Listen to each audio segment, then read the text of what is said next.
the Architectural Board of Review for March 3rd, 2025. Let's do roll call, please. Thank you, Thank you, Chair Anderson. I'll take roll call. Vice Chair Whalen. Here. Board Member Anderson. Here. Board Member Black. Here. Board Member Noon. Here. Board Member Six. He was here for consent. Okay. And Chair Anderson. Here. We have quorum. Thank you. Okay, great. We will move on to general business, and we will go to item A, public comment. So any member of the public may address the board for up to 2 minutes on any subject within its jurisdiction that is not scheduled on today's agenda. Thank you, Chair Anderson. I'll start with in-person public comment. At this time, I do not have any slips for general public comment. However, if anyone wishes to make a comment, they may fill one out and bring it to me. I see no one in the audience moving to do so, and we did not receive any written correspondence for general public comment, and we will check virtual attendance, and I see no hands raised for virtual comment. So at this time, I will turn it back over to you, Chair Anderson. Okay, we will close general public comment and go to item B, approval of the minutes from our ABR meeting February 3rd.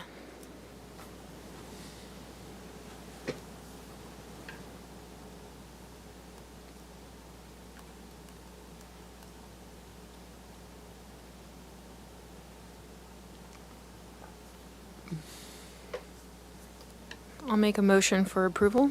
Second. Any discussion? Okay, let's take a vote. Thank you, Chair Anderson. Vice Chair Whalen, Yes. Board Member Anderson, Yes. Board Member Black, Yes. Board Member Noon, Yes. Chair Anderson, Yes. motion passes. Okay, let's move on to the approval of the minutes from the ABR consent meeting of January 27th.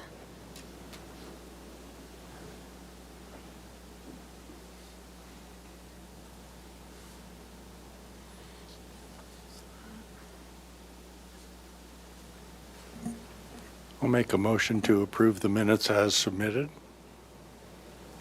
I'll second again. Okay, let's take a vote. Thank you. Chair Anderson will take a vote. Vice Chair Whalen, Yes. Board Member Anderson, Yes. Board Member Black, Yes. Board Member Noon, Yes.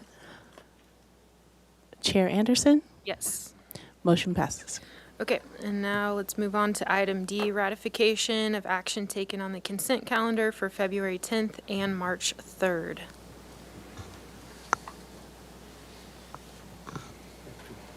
We have to do those separately. No, oh, we do? Okay. They can be done as one motion. All right, this is February 10th.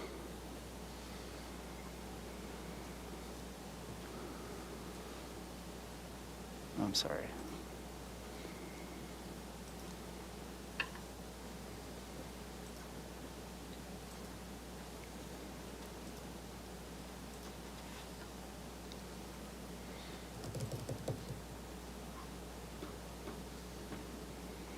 Bear with me 1 second here. Okay. Who was?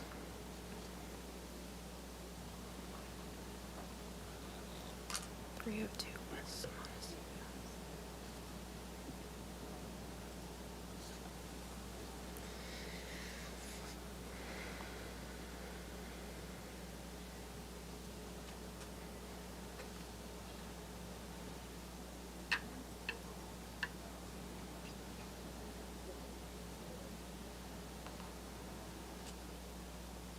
Chair Anderson, we'll start with February 10th. Sure. I'll make a motion to ratify the actions of the consent calendar of February 10th. Okay, I'll second that. Any discussion? Okay, let's, Good. We'll take a vote. Vice Chair Whalen, Yes. Board Member Anderson, Yes. Board Member Black, Yes. Board Member Noon, Yes. Chair Anderson, yes. motion passes. Okay, and I'll go ahead and read out the consent actions from today. Item A, 320 West Yananali. Received project design approval and final approval with a condition. And I have the condition language if you'd like me to read it. Item B, 235 West Montecito. Received project design approval and final approval with a condition. And item C, 3980 Via Lucero, Unit B. Received project design approval and final approval with a condition. Okay. Well, without reading the conditions, I'll make a motion to ratify those actions taken on the consent calendar of today, March 3rd. I'll second. Okay, let's take a vote. Vice Chair Whalen, Yes. Board Member Anderson, Yes. Board Member Black, Yes. Board Member Noon, Yes. Chair Anderson, Yes. motion passes. Okay, let's move on to item E, announcements, requests by applicants for continuances and withdrawals, future agenda items, and appeals. Do we have anything from staff? Yes, Chair Anderson, thank you. For a future agenda item, there is going to be a special joint ABR and Planning Commission meeting scheduled for Thursday, March 20th, 2025 at 1:00 p.m. here in the David Gebhardt Hearing Room for review of the project at 418 North Milpas Street. Staff will be in touch with board members in advance of the meeting to discuss meeting procedures. Okay, thank you. Does the board have any questions regarding that? No, okay. Any subcommittee reports? No, okay. Then we will move on to our only item for today. This is a new item, a one-time pre-application consultation for 3845 State Street, also known as the Sears site. This is a proposal to demolish two existing commercial structures, formerly Sears Store and Auto Center, and surrounding parking areas located at 3845 State Street, a portion of La Cumbre Plaza, and construct a 443-unit rental housing development including 36 studios, 183 one-bedroom, 201 two-bedroom, and 23 three-bedroom units in two buildings under the city's average unit size density incentive program. The project also includes a 10,000 square foot leasing and amenities building, courtyards, and other outdoor common areas providing open yard areas for residents, and a multi-use path along Arroyo Burro Creek on the eastern side of the property. The project would be constructed in 2 phases. This review is for comments only. No final appealable decision will be made at this hearing. Project will require submittal of a formal planning application subject to compliance with the project compatibility findings, urban design guidelines, upper State Street area design guidelines, and outdoor lighting guidelines. And I think we should probably say if there's been any ex parte communications on the board prior to jumping in. So. Yes, Chair Anderson, I'd like to report an ex parte conversation I had with Dave Eady on Saturday, February 15th at 9:15. I met with him at the display of the project at the Grace Fisher Foundation Clubhouse in La Cumbre Plaza. We spoke for about 20 minutes. Thank you. Anyone else? I just wanted to identify at the recommendation of staff that my office is working on a project at the other end of this site. They're 2 separate and distinct projects, but I just wanted to put that on the record. Great. And I also attended the open house and spoke with Dave for a few minutes and looked at the drawings. So, okay, welcome. Good afternoon, Chair Anderson, members of the board. My name is Patsy Price. I am a contract planner to the city and the case planner for this project. So we're here today for a pre-application review of the proposed redevelopment of the southern portion of La Cumbre Plaza, of the La Cumbre Plaza Shopping Center. Since we know there has been significant public interest in this project, I'm going to briefly provide an overview of the pre-application review process for this project. The applicant team will focus more specifically on project details and site design.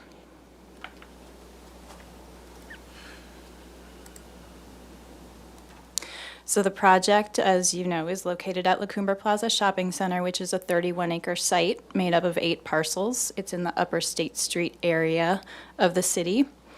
It is also within an area subject to the city's average unit size density incentive program, which is intended to encourage smaller units and workforce housing close to transit, services, and recreation. Under the AUD program, the higher densities are allowed where the average unit size is capped. And most of the La Cumbre Plaza is within the priority housing overlay, which means it's the highest densities allowed by this program, 63 units per acre. In the early 2000s, the city undertook a study of the Upper State Street area focused on traffic, circulation, and urban design issues. This culminated in the adoption of the Upper State Street Design Guidelines, which are intended to provide direction to property owners on future improvements and development in the Upper State Street area. So these guidelines apply to this project site. So as I said, we're here today for the pre-application design process. The municipal code outlines a specific pre-application process for AUD projects. This includes a review by staff and various departments involved in land development, which includes a written feedback letter from staff, a pre-application design consultation with your board, and in certain cases, including for this project, a planning commission conceptual review.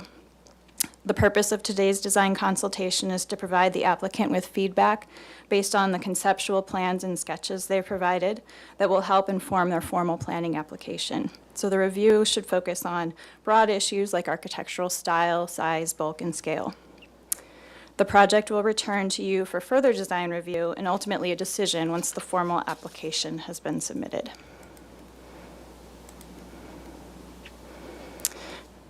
So this project is a 9.45 acre site, and as I said, it's subject to the average unit size density program.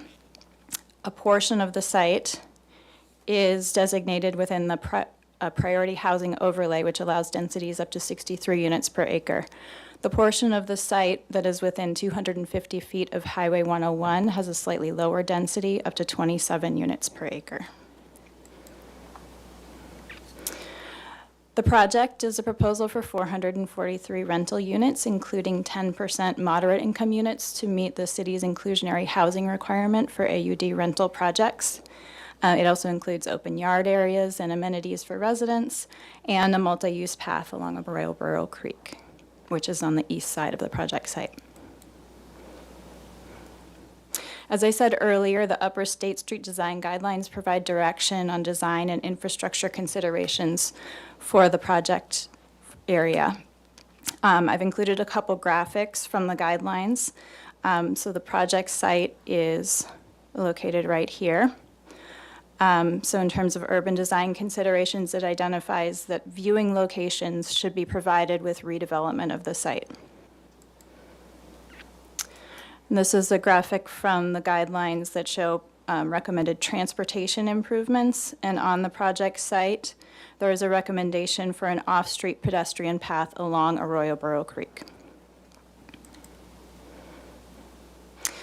So next steps after today, as I mentioned, there's a planning commission concept review for this project, which is scheduled for April 3rd. The planning commission will provide comments on the proposed design and improvements, as well as general plan consistency, and those comments will be forwarded to your board for consideration when you review the formal project application. That concludes my presentation. All right, thank you. And then I guess the applicant will be presenting.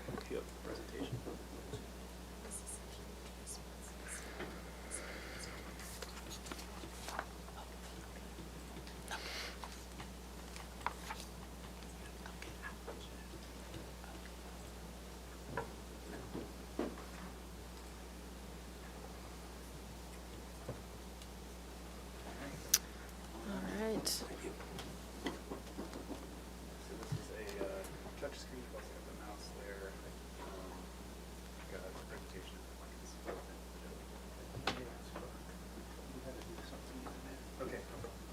Good afternoon.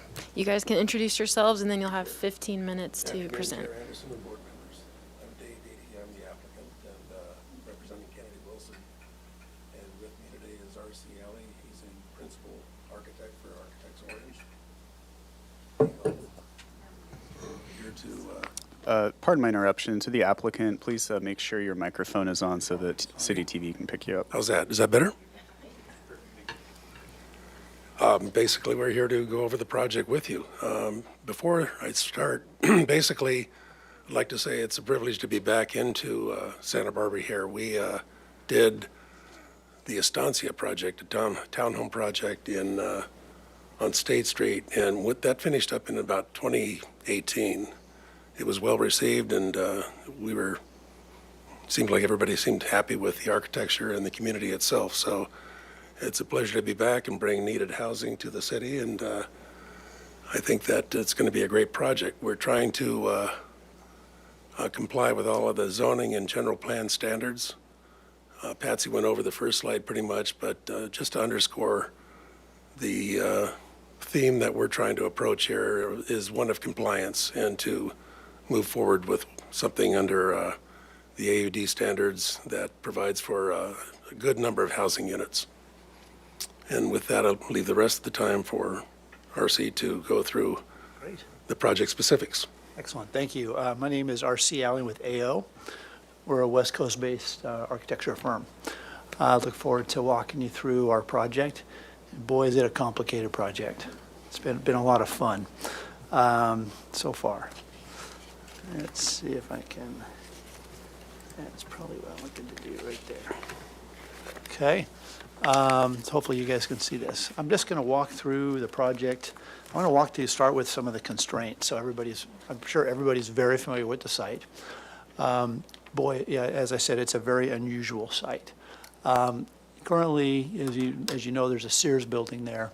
And what's very interesting about the site is it really is, it's got a lot, it's been graded and significantly modified from probably how the site was born in terms of how the topography was. You can see we're on La Combre Road. We've got Calle Royale and the 101 south of us. We've got the La Cumbre Plaza above us, north of us. You can see we've outlined the Sears footprint. I'm going to talk a little bit about the grades. Let me get my notes here real quick because I've got quite a bit of discussion about those. Basically, the Sears building is a two-story building. Basically, as you know, it's probably those of you who've been there, it's a two-tiered site. There's an upper tier that enters the second floor of Sears, and then the Sears has basically a full basement, and it's entered at this end, at the lower end, which is about 14 feet below the upper finished floor. There's also a loading dock here, and there's a lot of topography, and then there's the road that really kind of transitions up here to a fairly flat grade at about, I think, grade 2022 there. And then the site slopes back down here. There's a retaining wall in this area to retain the upper slope as well. And the rest of the plaza is at the lower grade. So it's, again, pretty interesting site, which really gave us a lot of some challenges in terms of understanding how the building worked altogether, how the building worked with the topography. Let's see if I can figure out how to go to the next one. There we go. So this is our site plan, and as mentioned, we're proposing to do a multifamily project on it, 3 buildings, an on-grade 4-story building that faces La Cumbre Road, a 10,000 square foot amenity building, freestanding amenity building in this location, and then a wrap building to be built in 2 phases up against Calle Real. This has a lot of challenges to it. Again, the grade, which I'll talk about in a few minutes. We have the 250-foot zone that is a area that we have to be very cognizant of the freeway. We don't have any units that face that. We don't have any windows that open in that direction. We have density caps all within kind of this zone right here as well. 2 above-grade parking structures as well. And we are encouraged to put parking in this zone as well, just so that we're not putting more people there. and basically a plaza area that really bisects the two, the two components of the site. Again, as a wrap building, I don't know if, hopefully everybody knows what a wrap building is, but if you don't, I'll do a very high-level explanation. Wrap building is a building that is wrapped around a above-grade parking structure. And if you live on the 4th floor, you drive up to the 4th floor and you park there, and you walk through a corridor system, generally through one of the corners, into a corridor system that takes you to your dwelling unit. It's a very well-recognized product type in California, in Texas, in multiple places in the western U.S. It lives very well. It's been very well received in California.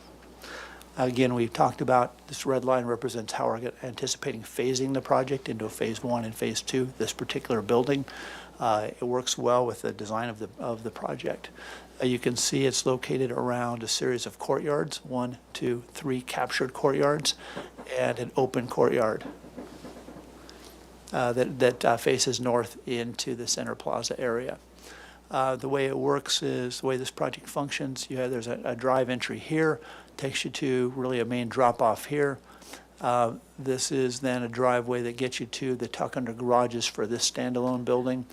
And then the parking structures are entered in 2 places, off of Calle Real and off of this lower road at the along the Arroyo Burro Creek. Let's see, make sure I got all my comments here. I'm trying to be cognizant of my time and not miss anything. Architecturally, again, this is a starting point for us. That's what we anticipate. We're meeting with you and we're starting the process here. We have designed the project to have a traditional vocabulary. We believe it's very appropriate for the area, but I'm sure we'll be getting a lot of comments as we kind of walk through the process. We've tried to break the building massing down. We've located towers along the main drive entry. This is the drive. This is a view from La Cumbre.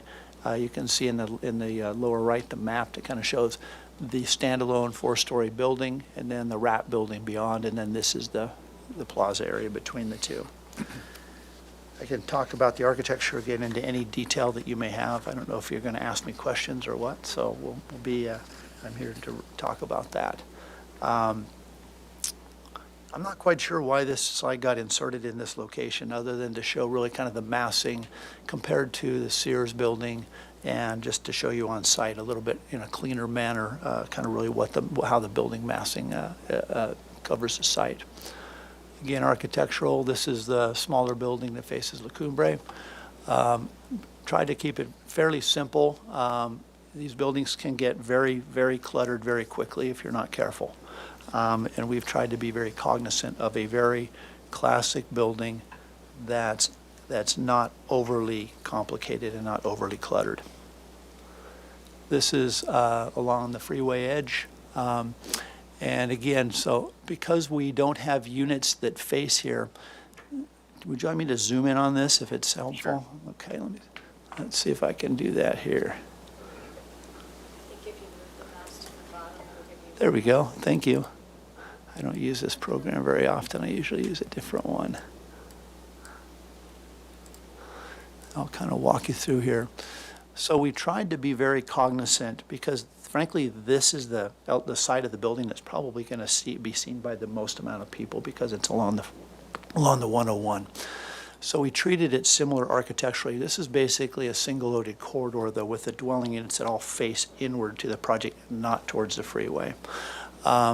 We wanted to break down the scale of it, and again have a very similar architectural treatment to the rest of the project to be consistent with it. Whoops! All right, hold on here. Well, let's try this. These are the parking structures. We have tried to treated them architecturally in a similar fashion as well.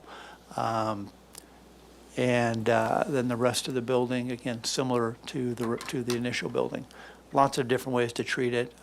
Again, this is really kind of our first shot at of looking at it.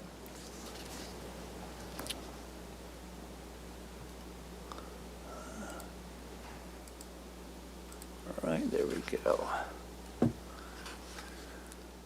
This is an analysis regarding building height because the site has such interesting topography, and we have a height limit of 45 feet, we really dug in hard to understand how the project works with the existing grades.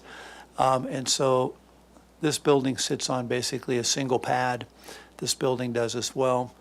The site really kind of slopes down from a height of 205 down to about 190, I believe it is, up at the retail center.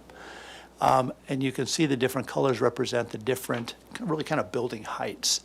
This building is set at about 202, which is about the adjacent grade for the road right here, and for some of the grades currently on site. When we get down to where the Sears box is, we do step the building down to be cognizant of the finished floor height. And so the whole building steps down here about 10 feet in this area and all this area, so that we're really at grade along the back drive along the east side. We're again being very cognizant of the existing topography. Could you zoom in? Oh, there. Oh, Never mind. Oh, yeah. I put them bigger because they were so darn small. And this shows the sections, and you can really see as we start to, if I zoomed in here, you would see really kind of the 45-foot height line. We're being, again, very cognizant of that. Here you can start to see it step down, and this is really, I'm going to zoom in on this. This may be a little bit easier to see. So you can see this is where the building starts to step down.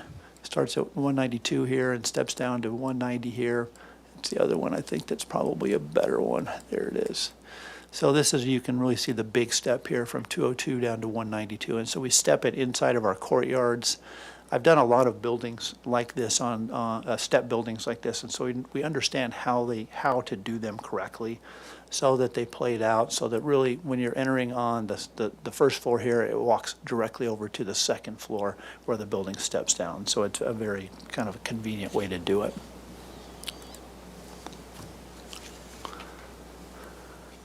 This is this shows pedestrian connections from the parking field to get to the retail center and at the lower tier, as well as our residents and how they get to our building. This is a high-level overview of pedestrian circulation. We included it in case you had any questions about it. This is vehicular circulation. And this really shows how our building interfaces with the creek, the Arroyo Burro Creek. We are much higher than the creek. If you've been back here, this is the existing fence line, and this is really kind of, if you were standing here, this is the same height and condition you have today and looking down at the creek. This is down at the retail center and shows how we've been very cognizant to step our site down so that we're interfacing correctly with it. And some other sections along Calle Real and along South La Cumbre Road. Again, we've tried to be very cognizant of how we interface with the existing topography and existing land. And I think that's it for us. I think the only thing I would add is along the building frontage along Calle Real, it's that area is perched about 12 feet above the freeway, first of all. And then it's looking across at a vegetated slope with no buildings looking at us or we're looking at them, just to add that. Okay, thank you. We will, Chair Anderson, before we begin or continue, my packages didn't have any of these what was online? online. Yeah. Did everybody get this complete package? No. So we're quite at a disadvantage. I got this package, but I may have gotten it off the city site, not what was sent. Well, I tried to search for it otherwise, but I feel I'm quite at a disadvantage with all this new information. Chair Anderson, if I Yes. may. Most of these materials were part of the package that was included with the original submittal. I believe that Commissioner Whalen, or Board Member Whalen, had requested some site sections be added in a conversation with Mr. Edie. I did, and those are up here. And so we did discuss, I discussed that with Mr. Eady and suggested that they include that in the presentation as additional information. Okay, well, since this is a pre-application consultation, we're gonna have to do our best with what was provided and what was presented. And Chair Anderson, if I may interrupt as well, the project plans that were posted to the city's website are available on that computer to view. Okay, thank you. Okay, well, we will open up public comment for item number 1. Thank you, Chair Anderson. I'll start with in-person public comment. At this time, I do not have any slips for this particular item. However, if anyone wishes to make a comment, they may fill one out and bring it to me. I see no one in the audience moving to do so. We will now turn our attention to virtual attendance, and I do have a hand raised for comment, Miss Rachel Fisher. So we will give you access to comment. Ms. Fisher, you will have 2 minutes to speak. Thank you so much for the opportunity to speak. Can you hear me okay? Yes, we can hear you. Great. I think I really appreciate these plans. It looks really beautiful, and I really hope that the board will consider this not in isolation. Consider what's happening at the Macy's building as well. I live over just off Hitchcock in some condos just around the corner, and the density of housing being proposed is a lot, and would welcome folks to consider the Upper State Street design guidelines that were developed in the early 2000s. That's 20 years ago. Traffic has changed a lot in the last 20 years, and so it's taken me 30 minutes to get from Hitchcock to Vieja Valley in the mornings because traffic can get really bad through that area. So really welcome you all to consider what this means for congestion, but also the impacts to the schools in the area. With a large influx of students, the schools are already at capacity. And depending on the zoning, which I'm not clear on here, the schools may not get the property taxes from these buildings. And they do not receive I don't think they receive any state funds. It's all funded through property tax, the Hope School District. So please consider that. And I just want to drive home, I hear what you all are saying, that housing is a problem, and you're right, housing is a problem, but it's not just that housing is a problem, affordable housing is a problem. The Estancia building is beautiful. I drive by it all the time. I ride my bike, I walk by it, but it is not affordable.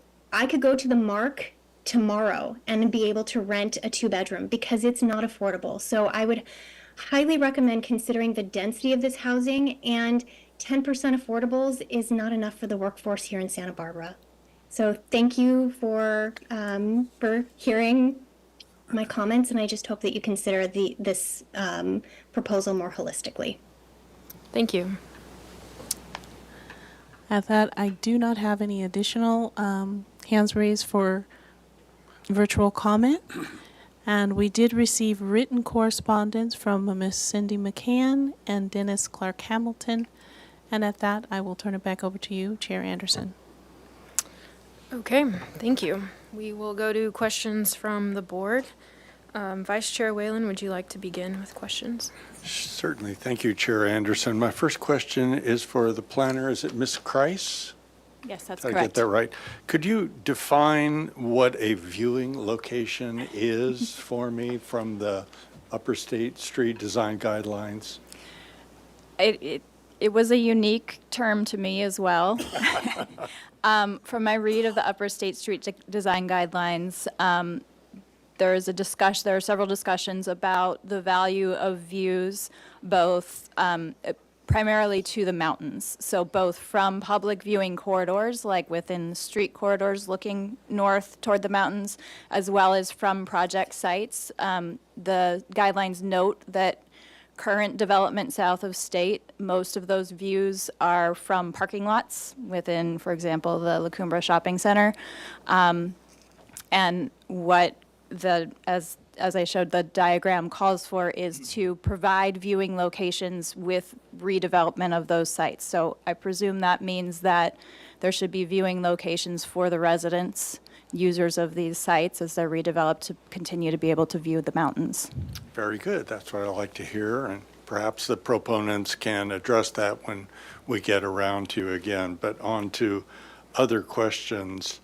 The first off, my first questions are going to be around site and massing. I was concerned, let's see, I don't know which one if you could go back to your plan, the separation between the Phase 2 building and the existing shopping center appears to be between 5 and 10 feet. Do you know, can you see where I'm talking about? This area right here. Right in there. How close are we? We're about approximately 10 feet. 10 feet, which is the setback. And let's see. In your plaza, so-called plaza space, there is a light green pork chop shape. What is that? That's a open space area. Does it have any definition to it? Basically a terraced area with plantings and walkways. All right. And then how is this plaza or open space controlled? Now in Estancia, you can kind of wander all through the development. Are there restrictions to access in the development? If so, where are the fences, gates, that sort of thing? Essentially, the open space is broken out in two ways. The private open space is essentially everything internal to the project, from the peripheral walkways that you see along La Cumbre and Calle Real. That area is publicly accessible on Calle Real and La Cumbre Road. And then the pedestrian and bikeway open space on the against Arroyo Burro Creek is meant to be a publicly accessible open space. So everything internal to the project is private open space for the community. Does that include the so-called plaza area? To be specific, can I walk right out of that shopping center parking lot to the pool? No. Didn't think so. No. How is all of that defined? So I'll roughly walk to show you there. So basically it's defined along this line right here. This line, and then up to, then this building is a barrier, and then it is defined from this point, if you can see the hand right there. Very good. This area is also secured as well. So the building itself becomes the barrier along the street, and there are generally internal gates and barriers to the project.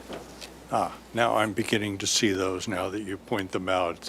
The scale makes it difficult. I would add, as R.C. said earlier, that is, it's not a gated community, but it'll be posted private There are property. control access Yes. points, of Yeah. course. Could you tell me what are the width and depth of the internal courtyards? What are we looking at in terms of feet? So yes, I can do that. So just for sake of scale, this is about 120 feet across, 125 feet across, just so you understand the scale. So that's about 125 feet in that direction. This direction is approximately 60 feet, which is for a courtyard scale, that's a very comfortable sized courtyard. This one would be a little bit narrower at about 50 feet, and is a little bit shorter as well in this direction. And the depth? The height? 4-story. It's a 4-story building around it. And that is in feet? 4-story building, 10, 20, 45, it's about 45 feet. All right, depending on your plate height. Yes. And then on that north building, as you pointed out, there's a grade difference. You talk about tuck-under parking. So how is the grade resolved with tuck-under parking over there? So what happens is really the grades go from, at this location, from high and then to low. That's what happens is this shows an upper floor, but there are 4 garages under that unit, 4 there and 4 there. So we basically step them down 1 foot, 2 foot, 3 foot. Then we do a slight grade break in here, and then we step it down another foot and another foot. And we're trying to, again, marry the current topography. That answers my question. Thank you. And then turning to the architecture, let's see, in your image, I believe it's number 15. Yes, that one.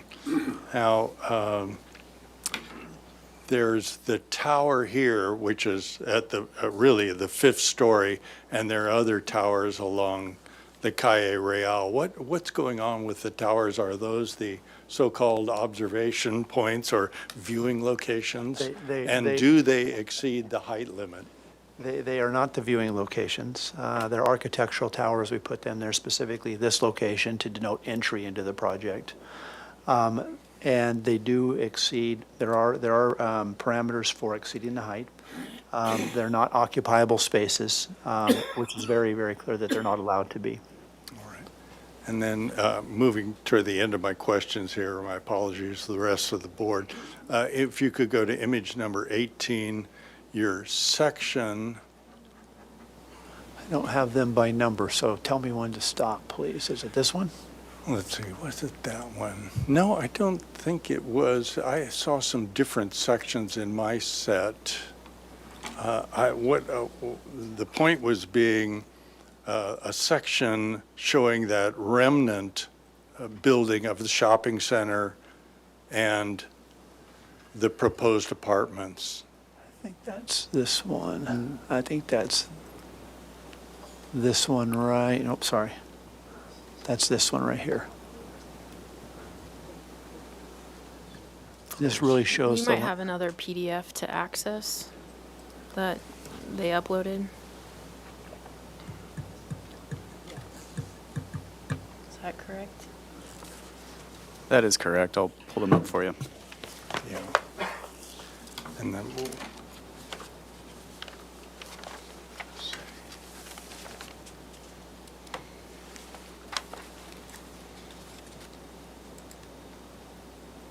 Okay. So if you just toggle between these two Okay. Adobe tabs, Oh, thank you. these are the plan on the left. These are the plans that were on the website. Okay, And then this is the presentation you gave. okay, thank you.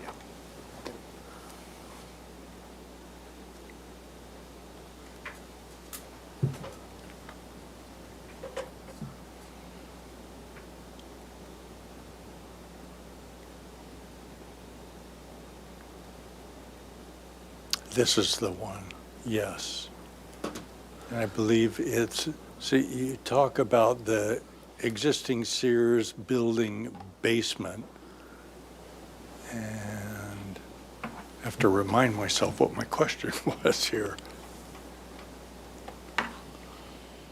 Well, I'll let it go for now and move on to other board member we were- questions. we If I were- remember it, we'll come back. And we replaced these with the other sections, which were easier to understand. I felt that these were maybe not as easy to understand, but they're the same. What I was really interested in is the relationship between the remnant building and the new building, and neither of this section nor the one that you provided really answered my question. We'll move on, though. Thank you, Chair Anderson. Board Member 6. Yes, thank you, Chair Anderson. That was my first question out of the box is, and I'm happy to hear that the northern building will fall with the considerable grade differences there. But there's the same question, only a little more complicated over as Caloreal goes east. There's quite a bit of, are you going to maintain that,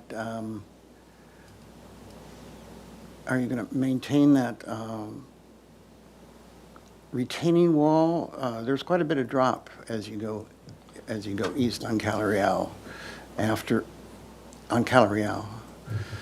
Yeah, after the entrance so- to your parking, yeah. So we are stepping the building down in this location because it sits up on a little bluff. If you Oh, were, yeah. if you were to drive here today, there's a driveway and then there's this road that transitions. I probably should have included a grading plan that transitions right up here from the low pad to the high pad. I know it well, yes. And so we are actually proposing to step this section. Actually, you know what? Let me go to a different one here. This is a better plan that shows it.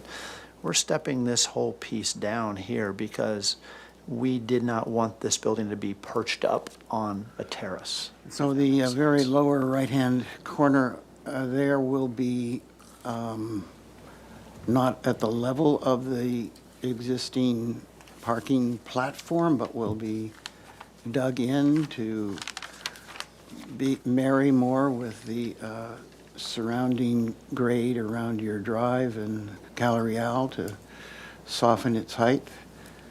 Yes, that is correct. We're not perching it up on the existing topography. I actually brought myself my little cheat sheet here so I could look Okay. at the grades. Because right now, this Oh, it's- end show, this, if I were to build it to the existing grades today, this would be up on top of that bluff area. Absolutely, That yeah. man-made bluff, and we're putting the building down closer, much closer to the Grade into grades. it, yes, okay. Yes, sir. Well, I didn't have the benefit of looking at the elevations of there, but that's good. Is there any, and this kind of tips my ideas, and is there any soil toxicity that would prevent you from lowering one or both of the garage structures deeper into the Mother Earth?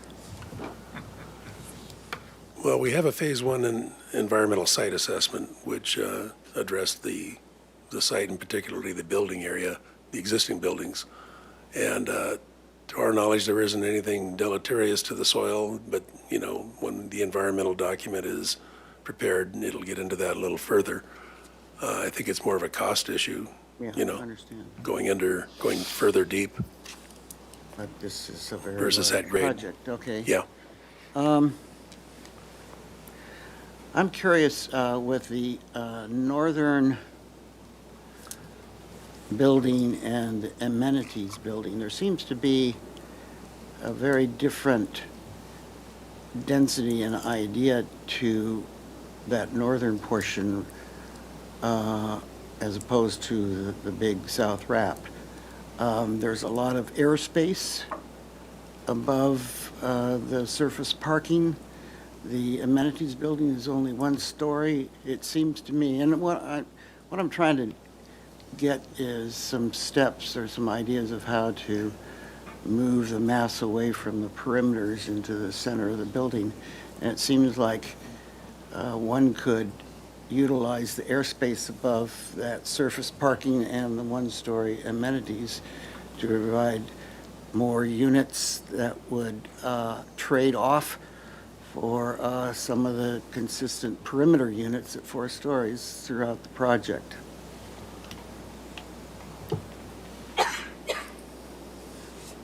Well, we did look at many options when we did this, when we did the project, and our goal was to really kind of self-contain the two halves. So to do that would require really a different product type, and we still have the 45-foot height limitation as well. To do that would, because the one thing we want to do is self-contain it in terms of parking. So if you live Do what? here, self-contain it in Yes. terms of parking. I understand. So if you live on this side, you get to park on this side. And so if we did, you're saying if we built over this entire piece, we certainly could do a denser building there. It would be a very, very costly building to build, but cost aside, we could do it. We could do a podium. It would be a podium building, basically, where you park underneath the building, and then you build units on top of that building. Mm-hmm. But we Yeah, did. that's what my idea was. That, I understand you want to park that individually, separately from the south wrap. Are you parking it fully to, I didn't get a chance to get that deep into the statistics, but are you parking it per a certain parking per unit? Or are you underparked or overparked, as according to the old-fashioned rules of Right. parking? We're code compliant on the parking. There is state law that gives us the right, if we want to use it, to not do that. But presently, the plan is to provide for, if I recall, 1 unit or 1 space per dwelling unit for any of the studio, one-bedroom or two-bedroom units, and 2 spaces per the code for a 3-bedroom unit, So you're fully complying with the old-fashioned the old-fashioned way. way? Yes. Great, all right. That's Yes, good sir. news. Okay, this is a little dangerous, but that south building wrap is so wide and broad that as the idea was used in the Macy's project, that it was broad and wide, that they could afford a 5th story deep in the middle of this broad, wide platform, for instance, up sheet of and in back of the garage structures. And that would be so far back from the perimeters that it would be very insignificant to the overall immediate apparent mass of the building as you drove or walked or experienced the total project. Was there any idea of entertaining that as Macy's did? No, sir, there was not because of the height limitation, the 45-foot height limitation. Well, the Macy's seems to be going forward with some different approaches that seem logical, but I'll leave that with, I'll leave that as an open question. The only other thing I have is, I didn't get a chance to look at the calorie elevations, but if you go there, those are exterior corridors, which makes a lot of sense for sound and so forth. Are those corridors that you show openings, are those corridors kind of... They're not naturally ventilated. They do have windows. So they have windows? They have windows and yes, and they're conditioned space. So those windows just face into the corridors? These windows face into the corridors. Okay. And then, I'm sorry I didn't... Uh-oh. Who's this, somebody's kid? Oops. There you go. Okay. And then the parking garage is naturally ventilated? Is that why It the is, openings are it's mostly mechanically ventilated. It's partially naturally ventilated, but not entirely. So once you start to artificially ventilate, you don't need that amount of openings. I would end up generally doing this as the intake side, and then we would do exhaust on the far side. So It does require that much opening. some percentage of this, it could probably be slightly smaller than this, yes. Okay. All right, those are my, just a very simple question. Will the eucalyptus mature on La Cumbra be kept? We're just looking at that now. We're having an arborist report prepared. The one that was done for the Taylor property, I think they're removing 194 of the 197 trees. And I would expect us to do similarly because it's totally redoing the whole site. I don't think we would keep the eucalyptus trees. Okay. Those are my questions. Board Member Black? Could you move back to the site plan, please? Color site plan.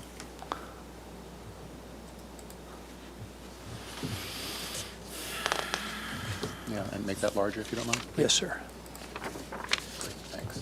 One more for you there. Could you just briefly describe what amenities are included as part of the recreational area with the pool and what have you?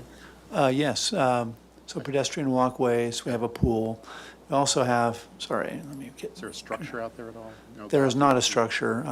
Then generally, we will put amenities. I'm not quite sure why this bar won't go away, but I'll do that. We do have amenities that are tucked into the amenity building at this location that do end up fronting that. It's the best way.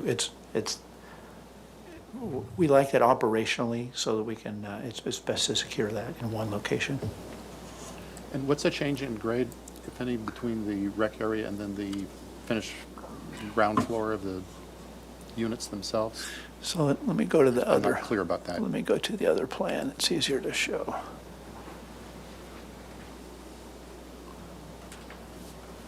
Oops, a little bit too far there.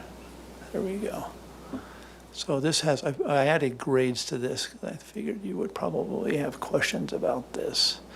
So you can start to see, again, this really denotes how we're stepping the building. So this is at about 202. So you can start to see when you enter from the street, it's at 205.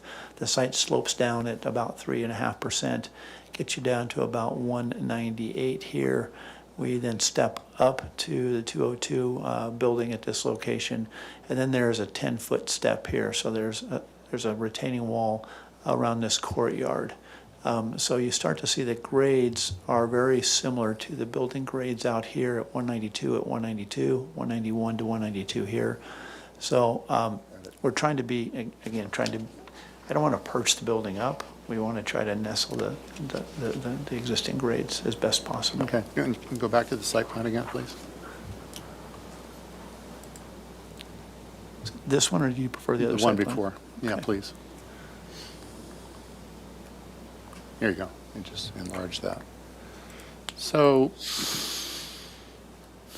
pedestrian-wise, if I'm living in a unit down in the sort of south corner, how do I get to the recreation area? So generally, you go through the courtyard. So I'm sorry, you go through the corridor system.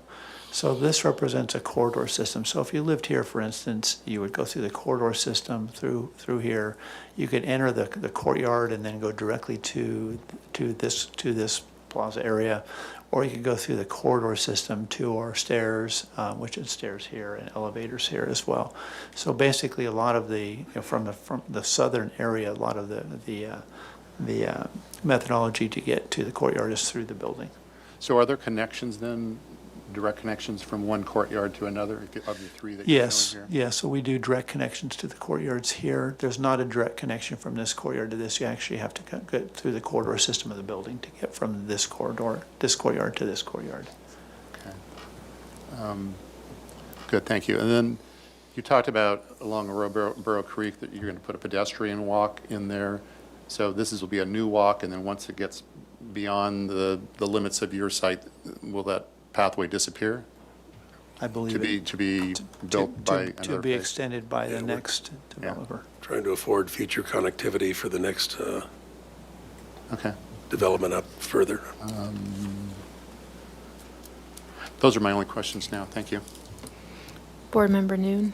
Yeah, that was exactly my question, just the experience of navigating from those southern units across the amenities. And it seems to be, it's quite a trek. Was there a consideration, and if so, moving the amenities further into the site, wrapping the building around that? And was that looked at, and what was the reason for not doing something like that? We did not look at that because we really wanted the amenity building here. I've done many projects where we do amenities that really nestle some of the courtyards as well. But in this case, we elected to do a freestanding amenity building. Okay. That's it. Board Member Anderson. In terms of, in your view, what do you think, in terms of the site, what would you say is the primary facade or primary frontage of the building? I think the site is, I consider it to be a 360-degree site. I don't think there's a back of the building, first of all. I think that the front of the building is really the entry point to the building, the entry sequence, which is really the ceremonial entry sequence is right here from La Cumbre. From the residents, so the way that once they live here, they will generally be entering through either here or here into the parking structures, and through the parking structures into the building, into their dwelling units. Mm-hmm. And in terms of the surrounding context urbanistically, what would you say? I guess I'm trying to kind of follow up on the kind of ideas of site circulation here and how one would primarily experienced this building from a urban perspective, whether that's walking down La Cumbre or from the Arroyo Burro Creek, or and I know it is a kind of odd triangular site, but how would you imagine this building approached from a from a pedestrian perspective, let's say? Let me do this. So this is how we analyze pedestrian circulation from the building, or I'm sorry, to the project. So along the street, we believe that there will be pedestrians from La Cumbre Plaza who will be entering the building as well, who can enter through multiple different ways to get to the project. Frankly, this edge is not very pedestrian friendly, and I don't know if it ever will be because of the barrier of the 101 freeway and the traffic that's along Calle Real. We anticipate that we will have pedestrian connection there, but again, I don't know how pedestrian friendly it will ever be. So in this particular diagram, State Street is a primary corridor, and then we're far from State Street, but is there a primary axis of circulation that you see informing the way you've laid out the site plan relative to State Street or relative to one of the other streets? To me, there are multiple ways to get to the project from La Cumbre Road, from State Street along the street, but also this site, which I've looked at significantly, is fairly porous. And I believe that people will walk through the site and through La Cumbre Plaza to get to the site. Yeah, and following up on the question about the perimeter fencing, so you have a perimeter security fence that prohibits any sort of circulation through the actual site right from State Street, correct? Because of the pool area is fenced off. Yeah, let me go back between the parking lot. Let me go back to that site plan real quick. Okay, sorry. There you go. Of course. How's that?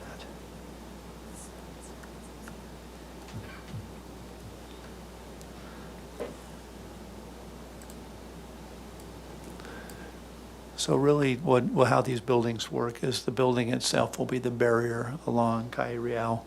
There will be gating to get into the parking structure. And the building, again, acts as a barrier. So whereas it's fenced, it will be fenced back at this area, and it will be fenced around here. I believe this courtyard will be fenced as well, but it's not our intent to build a fortress around the building. Yeah, I'm just, in terms of urban experience, how would one flow into the site given there's a fence around it between that parking lot and the, I mean, generally in this area, we will certainly have gates into the community, but it will be gated access. Mm-hmm. And in terms of the park along Arroyo Burro, is that a public park then, or? This is publicly accessible along this edge. And let me go to the sections for that, because I think we show that pretty well. I don't know what I keep hitting here, but okay. That's not a code-required area. We just felt that was a good opportunity for introducing pedestrian and bicycle access and promoting that idea within the center to begin working toward a total connectivity toward State Street one day.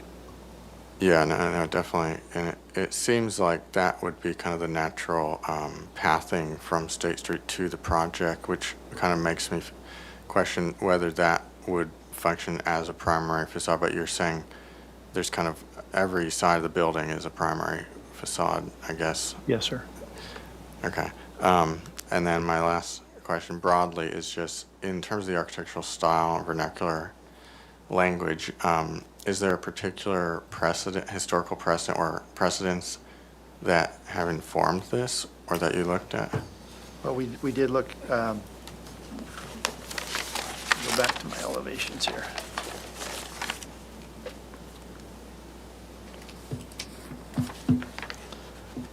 I kind of tried to prepare. As you can tell, I love going to these meetings. find this real quick. So again, really high level, we looked at it. We really wanted the project, we went through a lot of discussions, team discussions on what we wanted the project to look like. And really our intent was we did want it to be traditional. We relied heavily on a Spanish colonial or Spanish revival theme. We thought that was appropriate for this site. I know that that's a very sensitive subject in the city. I've read quite a bit about it. I think that right now, this is our general direction. We believe the project will continue to refine from this, but we do believe it will be a more traditional Spanish elevation, or vernacular, I guess I should say.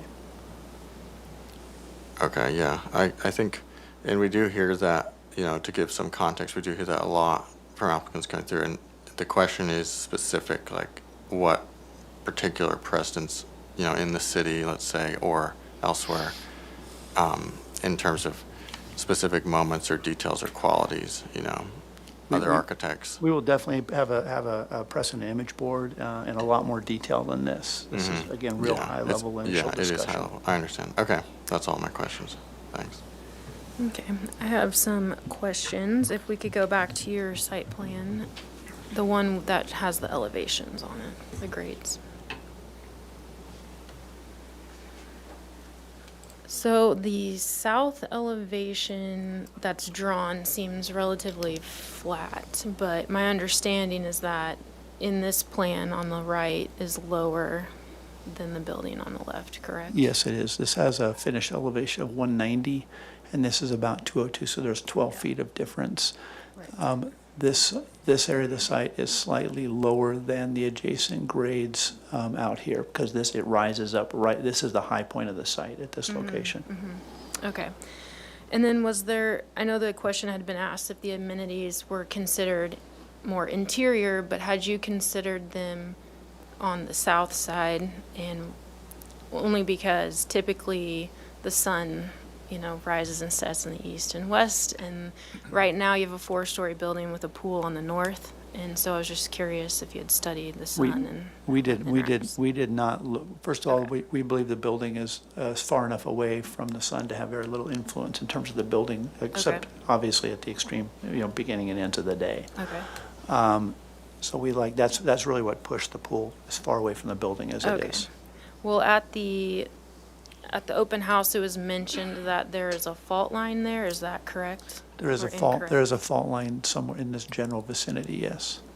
And that's presumed to be a active fault. It hasn't been proven to be, but our sense is that let's not go any further in looking into that. Let's do a setback that is comports with the city and Alcoas Priolo requirements for setbacks from an active fault, which is what you see here. It's about, 120 feet? Approximately Something like that. 120 feet. yes. So that's why you see all of the non-habitable Right. items within that corridor. Right. Okay. And then, well, this is kind of a comment, so, but maybe you have your section B. Can you go to your section B? Okay, no, it doesn't really show it. So I think one of the major things that we're missing right now is the interaction with the existing buildings that are going to be remaining at the shopping center, and how the amenities interact with the parking lot. So if you have anything to show us on that, that would be helpful. I think I can show it, can demonstrate it a little bit easier with this.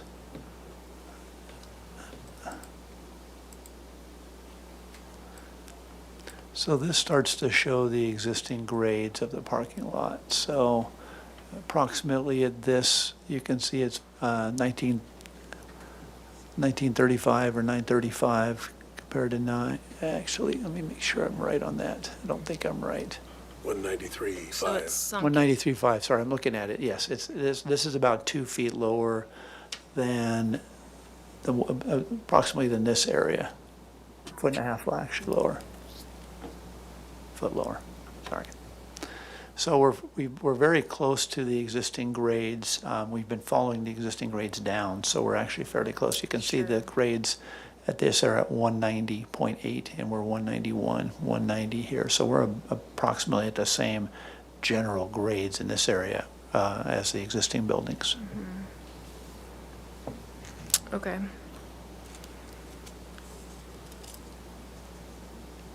Okay, any follow-up questions? Yes. I missed a question on the nature of the phasing. Is the phasing just due to construction logistics and phase 2 will follow directly after phase 1, or is it a marketing consideration where, you know, it might not be built for years and we will be witnessing the dissection of the building for a while, or even having a different phase 2 built altogether because the lessons you learned on phase 1? The phase line is intended to be a logical split where you have one of the, let's go to the site plan. I'm going to go to the other one. Yeah, I didn't realize this one. Where you have one of the parking structures built with the first phase. I think our intent, though, is to, you know, have a continuous development through the project. So it's a construction logistics. Yes, it wouldn't be just chop that off and in 4 years come back with phase 2. Let's see what we want to do. The intent is to go through a rolling development here. Part of it's economic.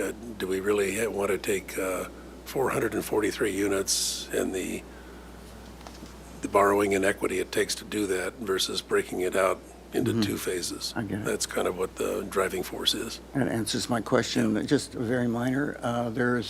You talked about the rise of elevation at the perimeter at the intersection of Calreal and La Cumbre. Are you going to maintain, and I think right now there's an existing, what I call a reverse retaining wall there where the sidewalk, I'm just making it worse here, aren't I? Let me go to the grading plan, and I'll show you that one. The plan with the grades on it, I guess I should say.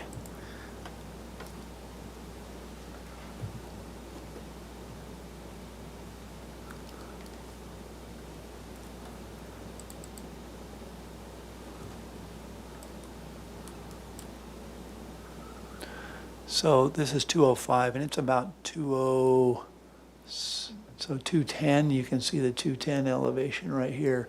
so you are going to dip the building down. We will. We'll be dipping the building down, so it'll have a retaining wall here. So in this area, the building will be lower than the adjacent grades. Great, thank you. Chair Anderson, I had a follow-up question. Well, a little scenario for you. I'm completely sold on your project. I've signed a lease. I have my box trucks full of furniture. How do I move in? Great question. I can talk you through all the logistics of how that works. So let me get to my overall plan here.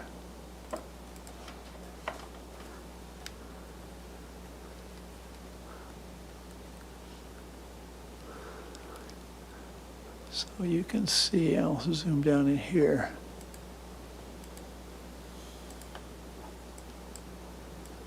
So we have generally move-in rooms that we put in multiple locations. We'll have a move-in room here.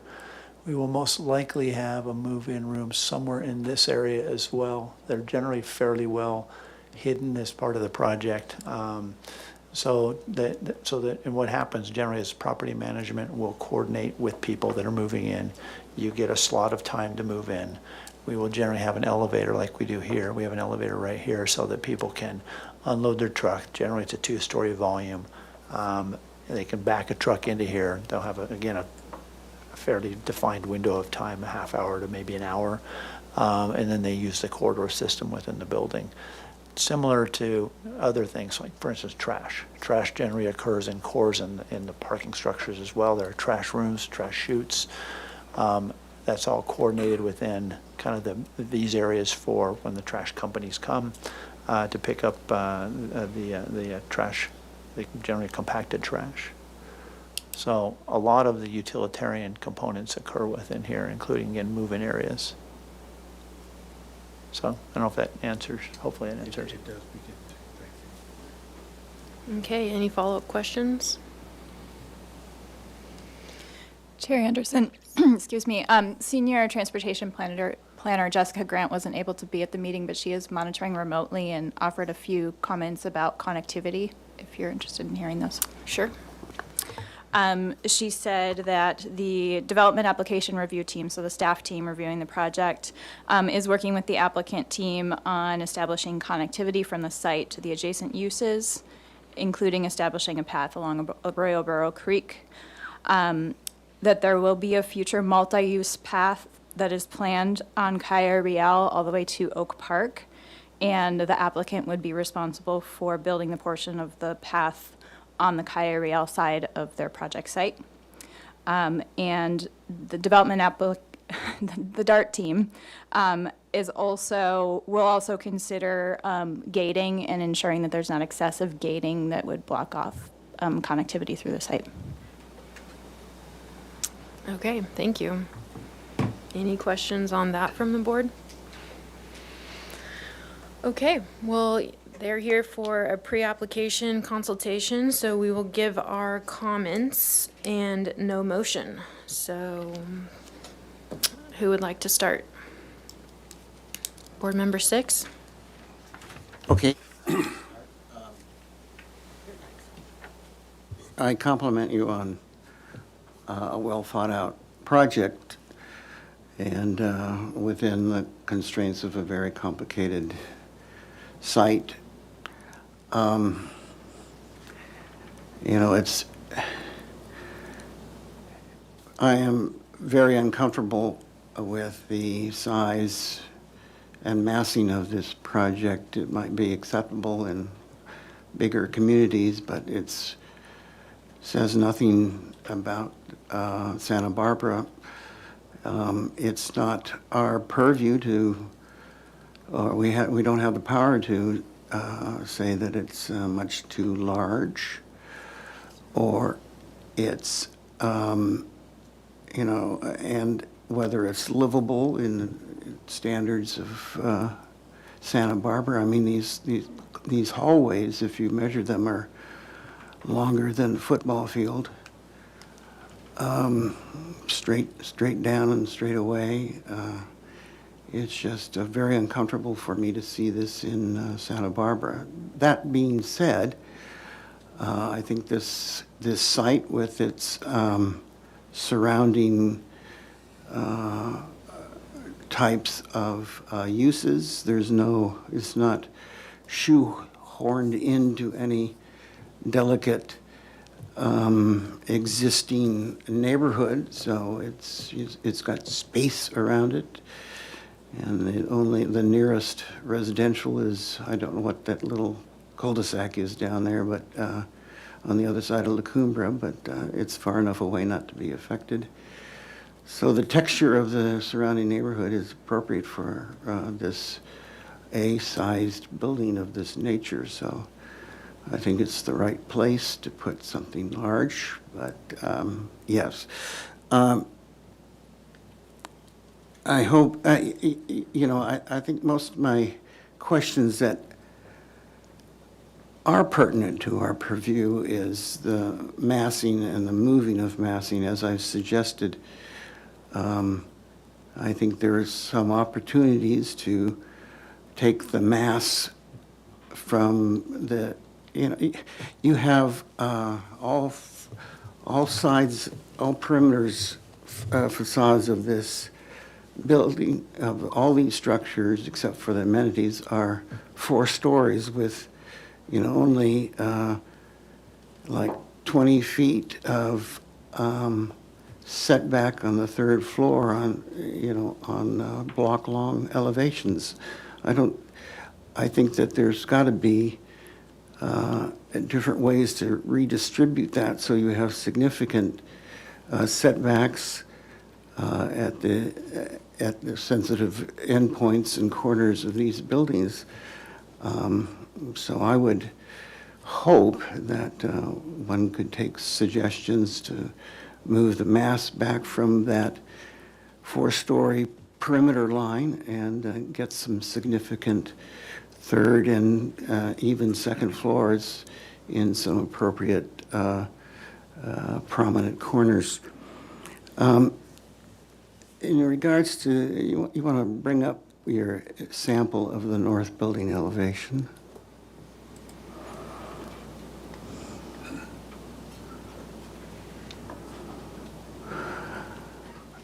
The thing that I am finding with this, it's kind of a new idea for me. This is kind of typical of what we see in these larger buildings, the verticals, the randomness of, changing the architecture from unit to unit, the random gables and so forth. And these buildings are so long that there's got to be, and the word your word, and I resonate with that, is clutter. These are these these elevations are not honest to the mass and length of these buildings, and I think that one should look at radically simplifying these elevations and trying to get a more horizontal expression than these vertical expressions. Like the differences between the fenestration should be from floor to floor, and that there would be nothing to get this bigger horizontal expression in bigger parts is to have very simple, repetitive elements. And like, what would be wrong with, a 2-story row of arches of 18 arches down the first and second floor, and the upper floor having a continuous, unadulterated eave expressing that long roof. I understand now there are setback level changes and so forth, but still, I think that you'd have much more successful architecture if you began to look at radically more simple and radically and areas of very repetitive elements that would read as one horizontal statement. And then when you bring in your verticals at the ends or at prominent points, those would really stand out in contrast with the simple internal massing that I'm suggesting. For instance, your towers, my first comment was, wow, these are big towers. But if you had a very simple horizontal building, these towers would not have to be significant. They would be contrasting with the simplicity of a horizontal elevation, and when you change and get some of these verticals that you're suggesting, they would really stand out in contrast to the simplicity of the majority of that elevation as I'm proposing. I think that, you used the word clutter. I think I'll stay with that, the shutters and these are big buildings. They should not be quaint and try to disguise their massiveness by random ins and outs. They should be bold, they should be simple, they should be horizontal, And what I was hoping that if you could find, as I suggested in my questions, some of the massing going toward the center, that you could have significant three-story portions of continuous 3 stories that would help that horizontal feeling and dominance. I think that the 3-story arches, I don't think work. They should be maximum 2-story. And then on the Calorial elevation, can we go there? I think these large, huge arches in the middle are just foreign. They're not. They're not authentic Hispanic. They're. If you need openings, they should be scaled such that you're recognizing a large building, not trying to disguise a large building with large openings. Again, I think this elevation has a wonderful opportunity to experience that horizontal emphasis, because you're not struggling with each unit having its balconies and a window adjacent, that these should again be horizontal with the 20% difference in verticals and gables and so forth, and 80% very simple. Let it be honest and be what it is, and I think you have a much more successful architecture. And I'm hoping that you will take serious some of the suggestions for increasing the massing to the center and developing the northern standalone building more heavily with units on the interior away from the street. I think that's about it. Vice Chair Whalen. Thank you, Chair Anderson. I would reiterate all of Member 6's points. I may put a fine point on top of them. First of all, if you could go to your site plan, this plaza, and perhaps Member Black can help me out with this, it doesn't seem to have a whole lot of personality to it. It seems like, well, we've got an earthquake fault here, and so we've just set back and we're going to stick all these public amenities in here. And as you develop your design, I would hope that this space does become a great plaza with meaning and life and breadth to it. Perhaps you might just have to expand a little bit beyond your setbacks to achieve that, but I do see some potential for having a major impact. And certainly this is going to be the elevation as one drives by on La Cumbre. This is going to be the memorable site.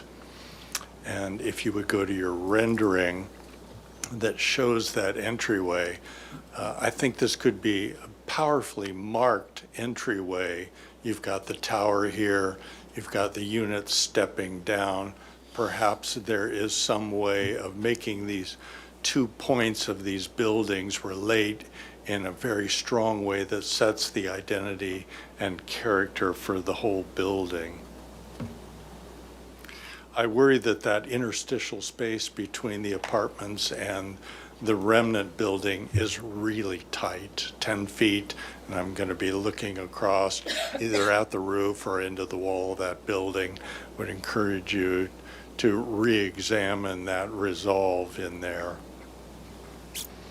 The landscape designs, I realize these are at the concept level, they seem to be a sort of slavishly reiterative of the apartment layouts, and they could be a completely different sort of biomorphic shapes, whatever. I'll leave that to the talent of a landscape architect, but it does seem to me with 443 units that these courtyard spaces are going to be very important to relieve this reiterative life of the apartments.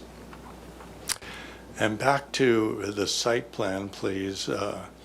Member 6 suggested this. I would encourage you to re-examine these, the north building and the amenities building. From my point of view, that north building at 4 stories is out of character in mass and scale with the neighborhood. The rest of the buildings along there are either 1 or 1.5 stories. And this to me seems to be very out of character. Perhaps they could be switched so that the amenity building, and perhaps I'm falsely assuming that it's 1 or 1.5 stories, that were the one that laid out on La Cumbre Road, because it does seem to me that that's a rather unpleasant place to have my apartment is on that, facing that busy street, and were it directed more to the interior or that lovely to be developed plaza space would be a better resolution. And still on that point, if you could go to your vehicular circulation plan, I find that this parking lot and mall to be just maddening to get around in. And I don't think was it this one? Yes, and if you know, you'll have to take your pointer there. Do you know where the Habit is? Right there. If the resolution of those access points could face each other in a 4-way intersection rather than have 2 intersections that are offset, am I making myself clear on this point? These ones? That one, well, the one where the Habit is existing, but you've added another one just down to it. Yes, right in there. If somehow those vehicular circulations could be more aligned for easier navigation, because it's really screwy now.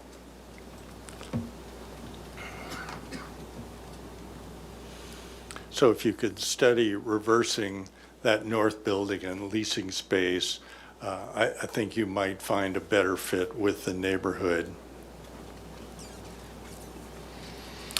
Let's see. Oh, I wanted to return to one of Mr. Six's points on the Calle Real elevation. Certainly, this is the big move that people are going to see, and I don't really understand your logic for reiterating the fenestration and balcony on a facade that doesn't have any fenestration or balcony. It's a long facade. If you could go to that, it could have a completely different character, and I would encourage you to visit the Santa Barbara County Courthouse, which takes up an entire city block and with long walls that are in no way reiterative.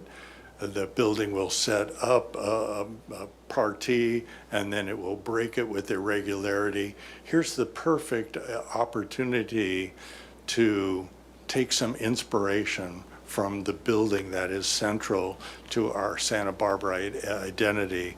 And to reiterate one of Mr. Six's points, 3- and 4-story arches just don't look authentic at all. For one, they're too thin in some of your illustrations, and they look too stage set. So I would advise against these, but if you are going to do them, they need to be really thick so that it implies, like the courthouse, which is, it's a steel frame building, but it's built out to make it look like it's a massive stone building. And that's what you need to bring to achieve some of that authenticity in your imagery.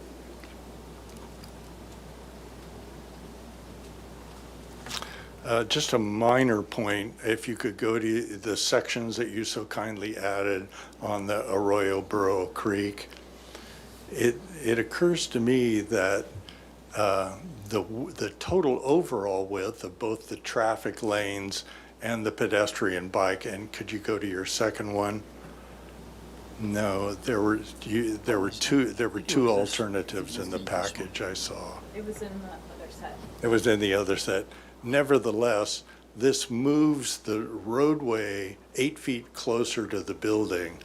And my sense is that to keep the roadway as far away from the building as possible, even if that forces bicycles into the vehicular lanes, I would lobby for a narrow overall reduction in the width. And then, as much as possible, I realize there are economies of reiteration of your layout of your apartments. That doesn't necessarily mean that they have to follow through on the elevations, and I would encourage you to break up the windows. Mr. Six has suggested a number of ways of varying them vertically, so you have a base, a shaft, and a capital. But I would strongly encourage you to not be so slavishly reiterative of those elevations. Thank you. Board Member Black? I don't have a lot to add to those comments, and I do agree with them, both Mr. Six and Mr. Whalen. Obviously, when you come back, we're going to want to see, or I'm going to want to see, elevations that aren't shown, like a full elevation facing the creek, and then the interior elevation that faces the recreational facility. Yeah, it's just, right now, we're just getting pieces of elevation. And the comments that was made about, it's really important, I think, that elevation that faces the freeway is going to be significant, or going to be really important, because that's really what people are going to see most of the time, and I think that's really important. Then landscape-wise, I think, we'll get to that, I realize, but we're going to want a lot of verticality in terms of the massings and such, because we've got 5-story buildings here that really need to be brought down. And there's plenty of opportunities. You do have enough green space to, I think, do the job, but although some of the spaces seem a little small, like that little island between the vehicular roadway and the sidewalk is only 4 feet wide, so that's going to be kind of tough to work with in terms of any sizable tree massings. But anyway, it's something to think about. I think there's a lot of opportunities. I think the success is really going to be in the details, in Santa Barbara. And I think, it's been mentioned already, places you could look, but and you've got experience here in this town as well, I know. But I think that's going to be the critical issue, is the detail work.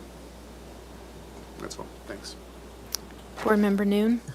Yes, I agree with previous comments. I'll try to say them in a different way that's not just repeating them. Again, if you go back to your site plan, again, there's a lot of just really long linear movement in this project, not only in the building, but even outside, just entering the building, as it has been mentioned already, along the fault. And even at the ridge, the ridge is just one long continuous ridge. I think if you would take an opportunity to make some improvements in those areas, I think that would help the project. So, Board Member Anderson? Yeah, just want to focus on the site plan right now, because I do understand it's such a high level right now, so the elevation expression is not fully baked. But I do sympathize with the kind of bold, simple horizontal emphasis Board Member Six is talking about in the divisioning of the facade to help it express that horizontality more. When I look at this project, it's a kind of network building, and I think that, you look at how it relates to the landscape, there is something kind of inherently horizontal about a network building. And yeah, each side of the building could be seen as its own facade with no primary facade. I think one of the facades in particular that is a little bit overlooked at the moment is the Arroyo Burro Creek facade. And I think when you think about the creeks are also a kind of network system in the landscape of Santa Barbara, and they're specific to Santa Barbara, right? One can hike along these creeks. And we heard of the transportation department talk about how this creek is kind of, the Arroyo Burro space is kind of slated or conceived of as this kind of green highway throughout the city. I think in terms of connecting this building urbanistically into the city of Santa Barbara, that is a real, opportunity design-wise to kind of think of that space as a public space, and even potentially putting some amount of mixed use on that frontage, or giving it a little bit more value in the site plan currently. I think it's a shame that the trash is picked up there, because I really see that facade as indicated in your site sections as kind of the beginning of a real exciting place to hang out. And one can imagine, in terms of connecting to State Street, that would be how one might access the primary access of State Street, but also as a resident, the broader, hiking trails of Santa Barbara. So I would encourage, from a design standpoint, you guys as authors of this project from a site plan to put a lot more value on that side of the building, and begin to think about how that could, make this building a real contributor to the public space. Thanks. Thank you. My comments would be I would second what everyone else has said. I think the site plan, given the constraints, is laid out well, that I would reconsider or study a continuous 4-story perimeter. I think the elevations, the building elevations, need to really represent the grade, and so we can understand the drop of the building and the different heights, so that we can understand how it steps from an elevation perspective. I would re-study the north building and the amenities building, and what has mentioned in my questions, I think what's lacking is the connection to our neighboring buildings and the uses there, and I'm sure you've done a lot of study, so I would include that in the next presentation, specifically in the site sections showing the neighboring structures, the connection to the existing parking lot. And I second a lot of the comments about the amenity space and being more creative with the landscape. As mentioned, this style and this size of building is a bit foreign to Santa Barbara, and so the details are going to be critical. The architectural style is going to be critical, and right now it's very generic and lacking that detail. The proportions of the fenestrations don't represent the Santa Barbara style and need to be reconsidered. And especially that Calle Real elevation is starting to read a bit Los Angeles, and specifically around the parking garage and the parking garage entrance. So that would need to be restudied.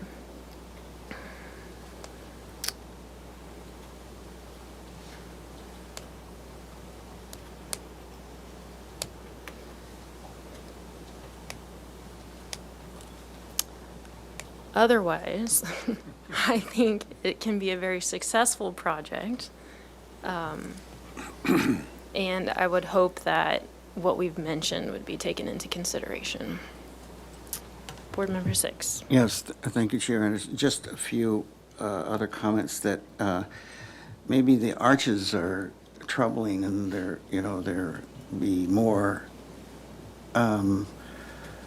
if there are square openings, repetitive square openings, and there's only a few very rare arches where they're very appropriate and scaled correctly and so forth, and maybe that's maybe I would suggest that you'd consider that. And I think there's an opportunity with the northern building to have it a very different architecture. So, it would radically reduce the image that this is all this huge project. There are lots of examples in Santa Barbara of parking garages that have fit into downtown, so I would consider looking at that. And as mentioned, the courthouse is 4 or 5 stories and is a good example too for that Calle Real elevation. Any follow-up? I might suggest, first of all, thank you for including the sections that reveal Arroyo Burro Creek. I would appreciate another section that, I believe it was your AA, that went through the southern building, showed the complete width of Calle Real and the drop down to 101, so that we can really understand that relationship in both height and width. Thank you.